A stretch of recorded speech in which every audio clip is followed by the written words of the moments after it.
Dear students, आज हम लोग क्लास 11 के बायोलॉजी विषय के अगले टॉपिक के बारे में अध्ययन करेंगे। इससे पहले हम लोग मोटिलिटी के आधार पर और फ्लैजेलम के उपस्थिति और अनुपस्थिति के आधार पर बैक्टीरिया के प्रकार के बारे में अध्ययन कर चुके हैं। अगला जो टॉपिक आज हम लोग अध्ययन करेंगे वो होगा जीवाणु कोशिका की संरचना, स्ट्रक्चर ऑफ बैक्टीरियल सेल, यानी जो बैक्टीरिया कोशिका होती है उस बैक्टीरिया कोशिका की संरचना। आप जानते हैं कि जो बैक्टीरिया होते हैं वो माइक्रोस्कोपिक होते हैं, सूक्ष्मदर्शी होते हैं। उन्हें नग्न आँखों से नहीं देखा जा सकता है बल्कि माइक्रोस्कोप की सहायता से ही देखा जा सकता है। ठीक है, तो माइक्रोस्कोप से अगर देखा जाए तो बैक्टीरिया इस प्रकार दिखाई देगा। ठीक है, और इस बैक्टीरिया के अंदर बहुत सी संरचनाएं दिखाई देता है। उन्हीं संरचनाओं के बारे में अध्ययन करेंगे कि बैक्टीरिया को अगर देखा जाए माइक्रोस्कोप से तो कौन कौन सी संरचनाएं देगी। उन्हीं संरचनाओं के बारे में अध्ययन करेंगे। पहली संरचना देखेंगे, पहली संरचना जो है सेल वाल है। सेल वाल क्या होता है कि बैक्टीरिया के शरीर के चारों या बैक्टीरिया कोशिका के चारों, ये कहें बैक्टीरिया कोशिका के चारों सिंगल लेयर से मिलकर बनी हुई एक झिल्ली होती है जो बैक्टीरिया को चारों ओर से कवरिंग करने का कार्य करती हैं, ढकने का कार्य करती हैं, जिन्हें हम क्या कहते हैं, सेल वाल कहते हैं। उस झिल्ली को हम क्या कहते हैं, सेल वाल कहते हैं। देखें, ये रहा सेल वाल, ये जो देख रहे हैं ये क्या है, ये सेल वाल लेयर है। यहाँ पे लिखे भी हैं, ये है सेल वाल। ये देखिए, ये जो भाग है बीच में, बीच वाला जो लेयर देख रहे हैं वो सेल वाल है। ठीक है, जो सिंगल लेयर से मिलकर बनी हुई झिल्ली होती है और चारों ओर से ढकने का कार्य करती है। ठीक है, तो इसे हम सेल वाल कहते हैं या कोशिका भित्ति कहते हैं। हिंदी में क्या कहते हैं, कोशिका भित्ति कहते हैं। सेल वाल जो होता है किन किन पदार्थों से मिलकर बना होता है, तो देखेंगे सेल वाल जो होता है मुख्य रूप से पॉलीसेकेराइड्स, लिपिड्स और प्रोटीन से मिलकर बनी हुई झिल्ली होती है। कौन कौन से, पॉलीसेकेराइड्स, यहाँ पर लिख देते हैं पॉलीसेकेराइड, पॉलीसेकेराइड,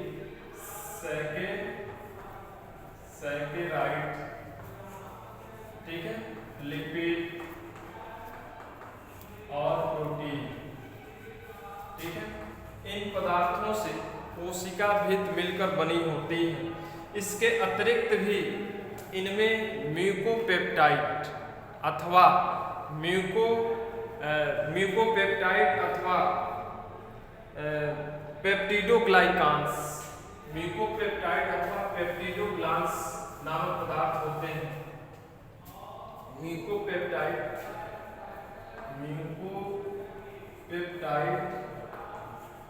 या पेप्टिडोग्लाइकान्स, पेप्टिडोग्लाइकान,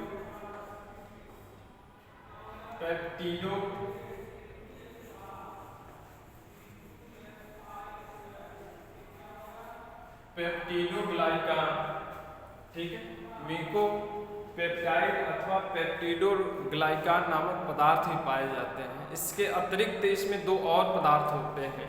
कौन कौन से, एसिटिल ग्लूकोसामीन होता है। देखेंगे, एसिटिल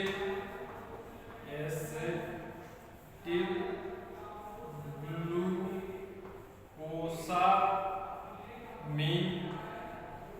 ठीक है, और एसिटिल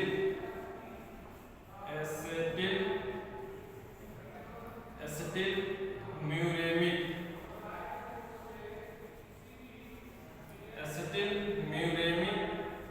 एसिड। देखेंगे, इस म्यूकोपेप्टाइड के अलावा भी दो प्रकार के पदार्थ होते हैं। कौन कौन से, एक जो होता है एसिटिल ग्लूकोसामीन होता है, एसिटिल ग्लूकोसामीन, और दूसरा जो होता है एसिटिल म्यूरेमिक एसिड होता है, एसिटिल म्यूरेमिक एसिड। ये पदार्थ पाए जाते हैं, किसमें पाए जाते हैं, सेल वाल में होते हैं, कोशिका भित्ति में ये पाए जाते हैं। अगला संरचना देखेंगे, दूसरी संरचना क्या है, दूसरी जो संरचना है वो है कैप्सूल। दूसरी क्या है, कैप्सूल है, क्या कैप्सूल है।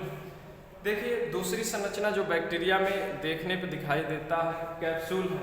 ये है कैप्सूल, देखिए यहाँ हम लिखे हैं, ठीक है, और ये कैप्सूल जो होता है कोशिका भित्ति के बाहर की ओर पाए जाने वाली एक आवरण होता है या झिल्ली होता है। ठीक है, कोशिका भित्ति ये होती है, तो कोशिका भित्ति के ऊपर ये देखेंगे, कोशिका भित्ति के भी या सेल वाल के भी बाहर की ओर एक सिंगल झिल्ली पाई जाती है, जिसे हम क्या कहते हैं, कैप्सूल कहते हैं। यही कैप्सूल जो बैक्टीरिया को प्रतिकूल परिस्थिति से बचाव करती है, प्रोटेक्शन देती है। जैसे अधिक टेम्परेचर हो जाए तब भी ये झिल्ली उस ताप को सहने की इसके अंदर क्षमता होती है, जिसके कारण बैक्टीरिया जीवित बना रहता है। यानी प्रतिकूल परिस्थिति को, ठीक है, सहने की क्षमता इस कैप्सूल नामक झिल्ली में पाया जाता है, जिसके कारण वो प्रतिकूल परिस्थिति में भी आसानी से बैक्टीरिया सरवाइव कर लेते हैं, जीवित रहते हैं। ठीक है, तो कैप्सूल जो है सुरक्षा देता है, क्या करता है, सुरक्षा देता है। तो ये दूसरी संरचना है। तीसरी संरचना देखेंगे जीव द्रव्य कला। तीसरी संरचना क्या है, जीव द्रव्य कला। तीसरी जो संरचना जीव द्रव्य कला, जीव द्रव्य कला देखेंगे, यहाँ पर लिखे हैं, ये रहा जीव द्रव्य कला, प्लाज्मा मेम्ब्रेन।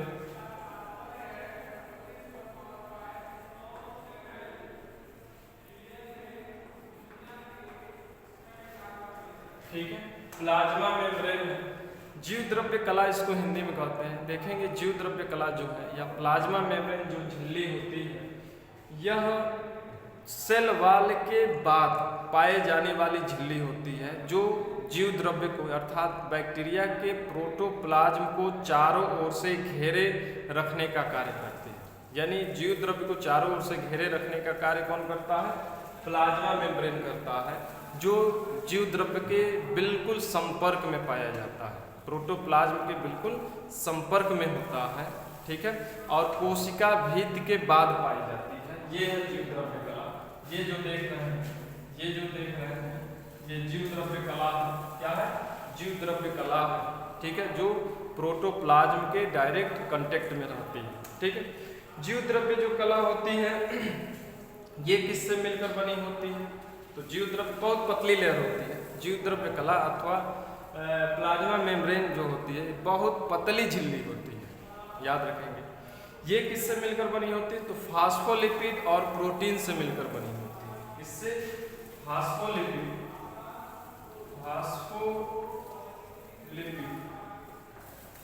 और प्रोटीन से मिलकर बनी होती है। फास्फोलिपिड और प्रोटीन से मिलकर बनी हुई ये झिल्ली होती है, जो जीव द्रव्यों को चारों ओर से घेरे रखने का कार्य करती है। ठीक है, तो ये रहा 3 संरचनाएं बता दी। चौथा संरचना देखेंगे। चौथी संरचना क्या है, जीव द्रव्य है या प्रोटोप्लाज्म है। चौथी संरचना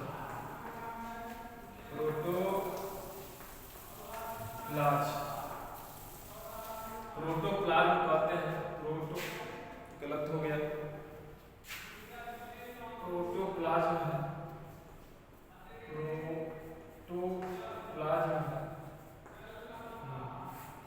प्रोटोप्लाज्म है या इसे जीव द्रव्य कहते हैं। देखिए बैक्टीरिया कोशिका जो होती है, बैक्टीरियल सेल जो होती है, इस बैक्टीरियल सेल में जीवित पदार्थ पाए जाते हैं और जीवित पदार्थ को ही हम जीव द्रव्य कहते हैं।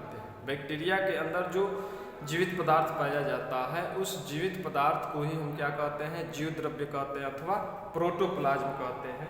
तो देखेंगे कि जो प्लाज्मा मेम्ब्रेन के अंदर के जो भी भाग दिखाई देते हैं, ये सभी भाग क्या है, जीव द्रव्य। क्या है, जीव द्रव्य। ठीक है, जो भी प्लाज्मा मेम्ब्रेन के अंदर के जितने भाग दिखाई दे रहे हैं वो सभी के सभी जीव द्रव्य ही हैं या जीव द्रव्य के अंतर्गत आते हैं। ठीक है, जीव द्रव्य जो होता है इसमें बहुत से पदार्थ पाए जाते हैं। जीव द्रव्य के अंदर बहुत से पदार्थ होते हैं, जैसे ग्लाइकोजन है, फैट है, बालूटीन के कण होते हैं। ठीक है, बालूटीन के कण, फैट है, ग्लाइकोजन है, ये सभी पदार्थ पाए जाते हैं। इसके अतिरिक्त कुछ मात्रा में गंधक के भी कण पाए जाते हैं। सल्फर के भी क्या होते हैं, कुछ मात्रा में कण पाए जाते हैं।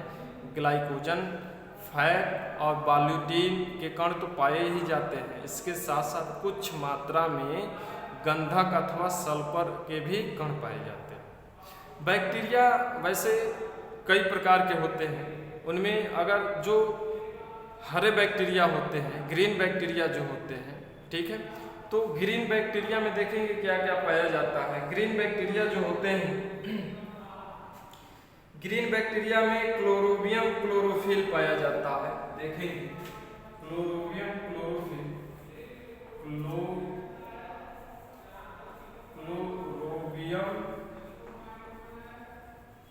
क्लोरोफिल,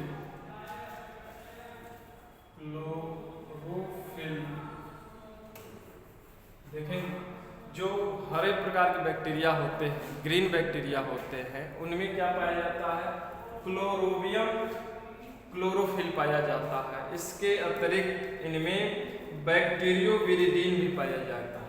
बैक्टीरियोविरिडीन,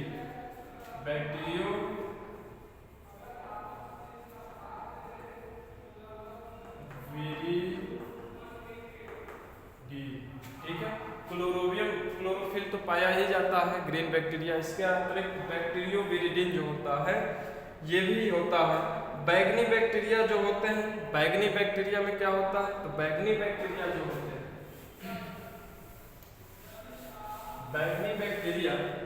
बैगनी बैक्टीरिया में बैक्टीरियोपरप्यूरिन और बैक्टीरियोक्लोरोफिल पाए जाते हैं। बैक्टीरियोपरप्यूरिन,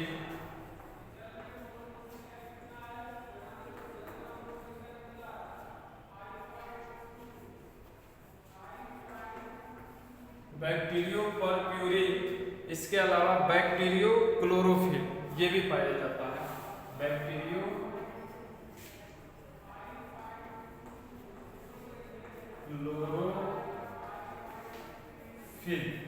ये दोनों पदार्थ जो है बैगनी बैक्टीरिया में पाए जाते हैं। याद रखेंगे बैगनी बैक्टीरिया में ये दोनों पाए जाते हैं, इसको देख लेंगे, ठीक है। और हरे बैक्टीरिया में अभी मैं बताया हूँ कि हरे बैक्टीरिया में जो है क्लोरोबियम क्लोरोफिल होता है और बैक्टीरियोविरिडीन होता है, ठीक है। तो ये तो बैगनी और हरे बैक्टीरिया हुए। ये सभी के सभी बैक्टीरिया जो होते हैं, जो अभी मैं बताया हूँ, ग्रीन बैक्टीरिया और वायलेट अथवा बैगनी बैक्टीरिया जो होते हैं, इन बैक्टीरियो में ये जब पदार्थ पाए जाते हैं तो उनमें फोटोसिंथेसिस की क्रिया होती है। इन्हीं पदार्थों के पाए जाने के कारण ही फोटोसिंथेसिस की क्रिया होती है। और ऐसे बैक्टीरिया जो होते हैं ऑटोट्रोफ होते हैं, स्वपोषी होते हैं, अपना पोषण स्वयं कर लेते हैं, अपने भोजन का निर्माण स्वयं कर लेते हैं। तो ये जो होता है जीव द्रव्य में पाया जाता है।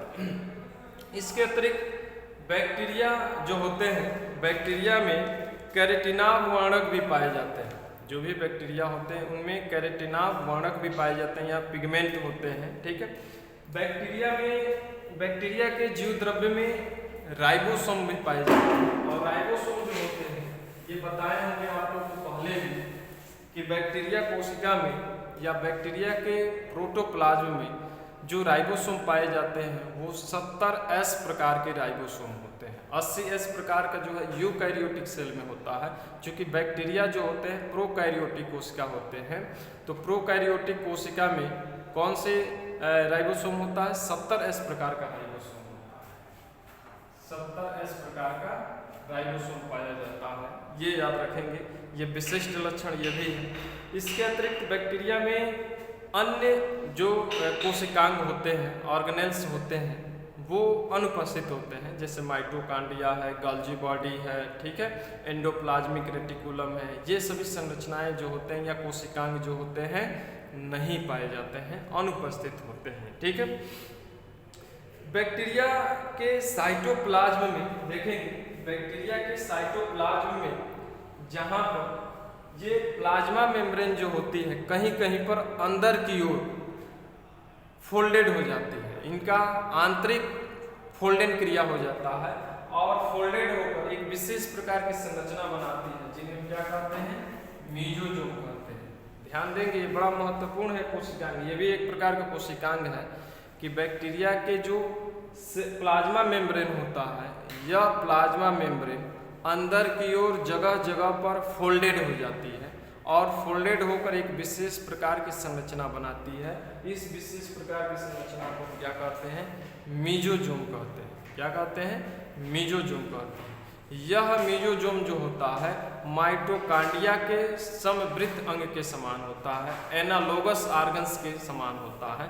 जैसे यूकैरियोटिक कोशिका जो होती है उसमें जो माइटोकांड्रिया पाया जाता है, यह माइटोकांड्रिया इसके अंदर रिस्पायरेटरी क्रियाएं होती हैं, रासायनिक क्रियाएं होती हैं, जिनके फलस्वरूप ऊर्जा का निर्माण, एटीपी का निर्माण होता है यूकैरियोटिक कोशिकाओं में। लेकिन प्रोकैरियोटिक कोशिकाओं में श्वसन क्रियाएं या श्वसन से संबंधित जो भी रासायनिक क्रियाएं होती हैं वो सभी क्रियाएं जो है मेसोजोम में संपादित होती हैं। यानी मेसोजोम के अंदर ही जो भी श्वसन से संबंधित या रिस्पायरेटरी से जो भी संबंधित क्रियाएं होती है सभी की सभी इसी मेसोजोम में होता है, जिसके फलस्वरूप ऊर्जा का निर्माण होता है। ठीक है, यानी माइटोकांड्रिया का ये समवृत्त अथवा एनालोगस ऑर्गन्स होता है, समवृत्त अथवा एनालोगस ऑर्गन्स होता है, माइटोकांड्रिया के ही समान ये कार्य करता है। ठीक है, मेसोजोम का खोज किसने किया? तो मेसोजोम का देखेंगे खोज जो है, इसको हिंदी में मध्यकाय कहते हैं, मेसोजोम को मध्यकाय कहते हैं।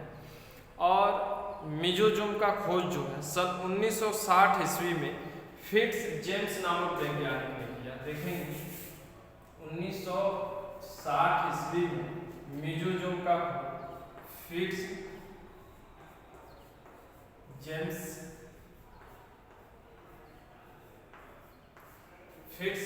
जेम्स नामक वैज्ञानिक ने मेसोजोम की खोज की 1960 ईस्वी में, ये याद रखिएगा।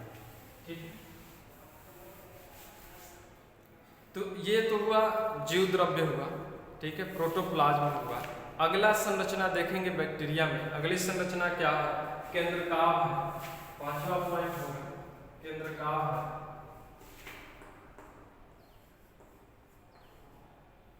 न्यूक्लियोइड इंग्लिश में लिखते हैं, न्यूक्लियोइड। ये रहा न्यूक्लियोइड का, यहाँ पे है, ये देखिए न्यूक्लियोइड लिखे, ये रहा। ये देखेंगे पांचवा ये संरचना है बैक्टीरिया का, न्यूक्लियोइड कहते हैं इसको, केंद्रकाभ कहते हैं हिंदी में। देखिए न्यूक्लियोइड क्या होता है, आप लोग जब प्रारंभ में स्टार्ट किए थे ये चैप्टर तो हम बताए थे कि बैक्टीरिया के अंदर वास्तविक केंद्रक नहीं पाया जाता है, यानी वेल डेवलप्ड न्यूक्लियस नहीं पाया जाता है, न्यूक्लियस का अभाव होता है, न्यूक्लियस अविकसित होता है बैक्टीरिया के अंदर। ठीक है, ये विशिष्ट लक्षण है क्योंकि प्रोकैरियोटिक कोशिका से मिलकर बना होता है और प्रोकैरियोटिक कोशिका में न्यूक्लियस नहीं पाया जाता है। ठीक है, तो इनमें न्यूक्लियस के जगह पर जो संरचना पाई जाती है उसे हम केंद्रकाभ कहते हैं अथवा न्यूक्लियोइड कहते हैं, केंद्रकाभ कहते हैं अथवा न्यूक्लियोइड कहते हैं। यही न्यूक्लियोइड में देखेंगे कि कुछ ऐसे बैक्टीरिया होते हैं जिनमें डीएनए जो होता है वलयित डीएनए होता है और द्विसूत्री होता है। वलयित डीएनए होता है लेकिन क्या होता है, द्विसूत्री होता है। ऐसे डीएनए को हम क्या कहते हैं, प्लाज्मिड कहते हैं। क्या कहते हैं? प्लाज्मिड कहते हैं। ध्यान देंगे, प्लाज्मिड। ठीक है, जब न्यूक्लियोइड में, ठीक है, जब वलयित द्विसूत्री डीएनए पाया जाता है तो इस प्रकार के डीएनए को हम प्लाज्मिड कहते हैं। क्या कहते हैं? प्लाज्मिड कहते हैं, या ये कहें वृत्ताकार डीएनए भी कह सकते हैं। क्या कहते हैं? वृत्ताकार डीएनए कहते हैं। लेकिन जब किसी बैक्टीरिया के अंदर डीएनए के एक ही तंतु आपस में उलझी हुई संरचना के समान, जैसे यहाँ पे देखिए डीएनए के एक ही तंतु है या सूत्र है आपस में उलझी हुई दिखाई देता है, तो इस प्रकार के डीएनए को हम क्या कहते हैं? न्यूक्लियोइड डीएनए कहते हैं। क्या कहते हैं? न्यूक्लियोइड डीएनए कहते हैं या केंद्रिकाभ डीएनए के नाम से जाना जाता है। ठीक है, तो ये रहा, ये पांचवा पॉइंट हुआ। अब छठवां पॉइंट देखेंगे, कशाभिका है। क्या है? कशाभिका है या फ्लैजेलम है।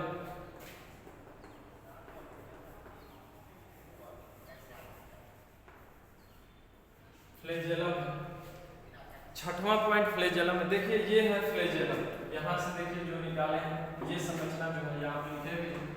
ठीक है, फ्लैजेलम देखेंगे कि जो बैक्टीरिया होते हैं, बैक्टीरिया के जो प्लाज्मा मेम्ब्रेन और सेल वॉल होता है, सेल वॉल से होते हुए प्लाज्मा मेम्ब्रेन तक धंसी हुई एक पतले सूत्रनुमा संरचना दिखाई देता है।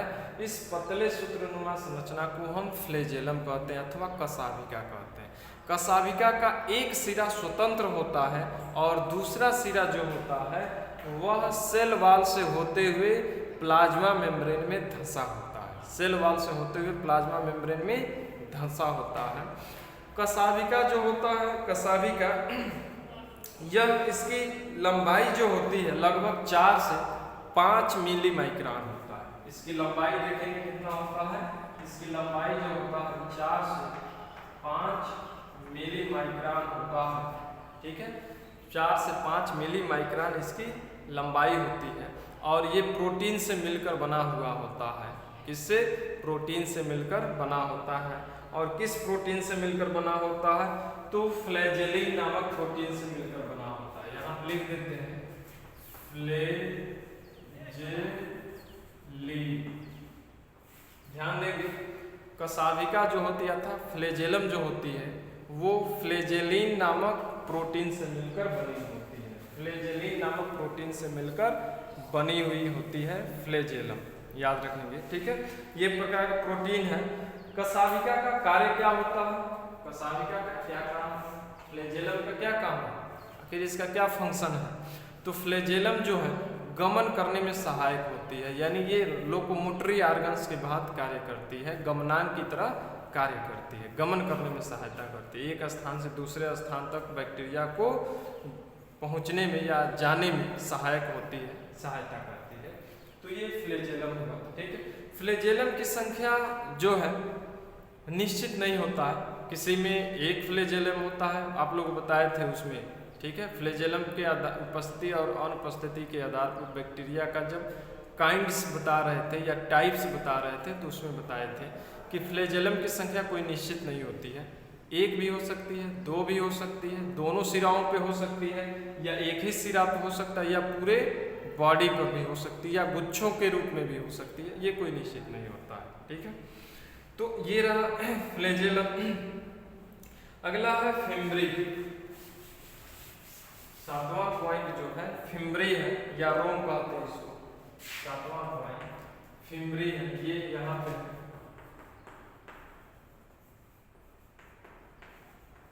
या इसी को हम रोम भी कहते हैं, रोम या पीली भी कहा जाता है। चलिए देखिए, फिम्ब्री है या इसको रोम भी कहते हैं। देखिए, रोम जो होता है ये भी बहुत पतले बारीक, ठीक है, तंतु के समान संरचना निकला होता है। जो बैक्टीरिया के जो कैप्सूल होता है उस कैप्सूल से इसका एक सिरा जुड़ा होता है और दूसरा सिरा जो होता है स्वतंत्र होता है। ये देखेंगे, ये क्या है? ये सभी के सभी क्या है? यहाँ पे जो हम बना रहे हैं ये सभी के सभी क्या है? फिम्ब्री है। सभी के सभी क्या है? फिम्ब्री है। ये सभी के सभी क्या है? फिम्ब्री है। इनकी संख्या अनिश्चित होती है, निश्चित नहीं होता है। और जो कैप्सूल होता है बैक्टीरिया का, ये रहा कैप्सूल, इस कैप्सूल के साथ जुड़े होते हैं। इनका एक सिरा जुड़ा होता है और दूसरा सिरा क्या होता है? स्वतंत्र होता है। ठीक है, इस फिम्ब्री का काम क्या होता है? तो इस फिम्ब्री का काम जो होता है कि बैक्टीरिया जो होता है वो प्लांट अथवा जंतु कोशिका के साथ, ठीक है, चिपकने में सहायता करता है, या ये कहें कि होस्ट के साथ चिपकने में यह फिम्ब्री क्या करता है? सहायक होता है। ठीक है, जो भी होस्ट होते हैं या पोषद होते हैं उन पोषद की ऊतकों अथवा कोशिकाओं के साथ चिपकने में सहायक होता है। कौन? फिम्ब्री जो होता है। ठीक है, इसके अलावा फिम्ब्री का काम जो होता है जनन क्रिया में भी सहायक होता है। जनन क्रिया में भी ये सहायक होता है।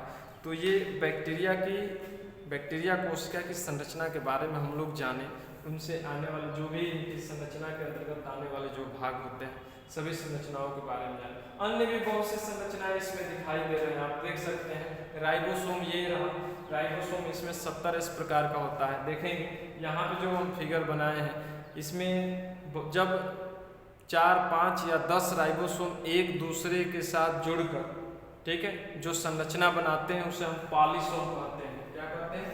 पॉलीसोम कहते हैं। देखिए यहाँ पे 3 राइबोसोम एक दूसरे से mRNA की सहायता से बंधे हुए हैं, जुड़े हुए, तो एक प्रकार की ये संरचना बनाए हैं, इसी को हम पॉलीसोम कहते हैं। इसके अतिरिक्त भी बहुत सी इसमें संरचनाएं दिखाई दे रही है, लेकिन यहाँ पे हमें मेन संरचनाओं के बारे में ही डिस्कशन करना था। तो आज के लिए बस इतना ही, कल फिर इसके आगे वाले टॉपिक के बारे में अध्ययन करेंगे। आप लोग इसको बढ़िया से समझ लेंगे, ठीक है, और इसका नोट्स सेल्फ बनाएंगे, ठीक है, फिगर को जरूर बनाएंगे।